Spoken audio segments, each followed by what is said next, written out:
News 5 Investigates is looking into whether a high-ranking El Paso County Sheriff's deputy abused his power to make an arrest. A Widefield man was charged late last month with assaulting a police officer, but in a bombshell discovery, Chief Investigative Reporter Eric Ross obtained video evidence showing the man never even touched the lieutenant. What we have on video has the El Paso County Sheriff's Office remaining silent this afternoon. But law enforcement sources, including the officer who tipped us off about this case, tell me the arrest should have never happened. And now the man you're about to hear from is facing several years in prison for assaulting a police officer, all for shining a flashlight. Tony Twist was getting ready to run to Walmart on a Monday night when he noticed an unmarked SUV on the side of his daughter's bedroom window. As I was walking out of the house, I looked out of her room window and seen that there's a vehicle sitting out there.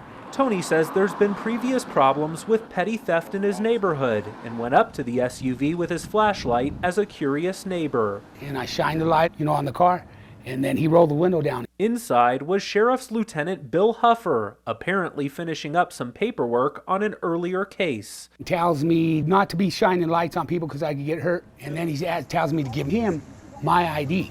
And so I pulled it out and I says, you know what, wait a minute, let me grab my camera real quick and I'll be right back. At this point in time, Tony had not done anything wrong and he wanted it documented. After going to get his wife to record what was happening and get his ID back, Lieutenant Huffer, according to Tony, has a change in attitude. He says, you're free to go. He says, you didn't have to give it to me anyway. And then I thought to myself, well, okay.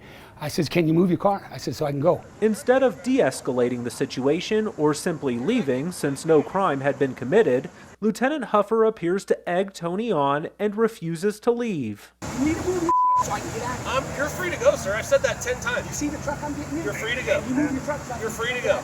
As Tony turns to walk back up his driveway, you can see for a split second in this slowed down video that he turns on the flashlight. Put your hands behind your back. You just shine that in my eyes on purpose. Tony is arrested and taken to jail.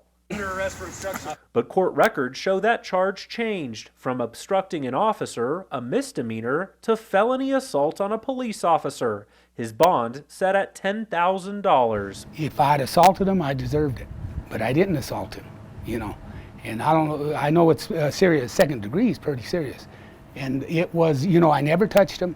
I asked him to leave 4 times. Tony showed us the flashlight he had in his hand, considerably less powerful, he says, than a police light bar or headlights. But according to the arrest report, the flashlight caused Lieutenant Huffer instant pain, an instant headache, and he was briefly disoriented. Law enforcement sources tell News 5 Investigates that while having someone shine a flashlight at them is obnoxious, it doesn't necessarily rise to the level of felony assault on an officer. And if Lieutenant Huffer was so disoriented, it certainly wasn't reflected on this video. Huffer had no issues grabbing a hold of Tony to arrest him, and not once did we hear him call for medical attention. I said, how long you been on the force? 17 years? I says, I think it's 17 years too long.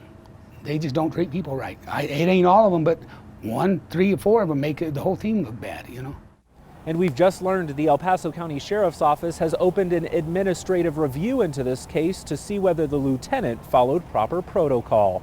We'll be sure to keep you updated as this case moves forward.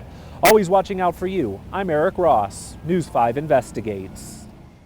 Eric, thank you. And as always, if you have a problem or issue you'd like Chief Investigative Reporter Eric Ross to look into, call our tip line anytime. That number is on your screen right now, or you can send an email to news5investigates@koaa.com.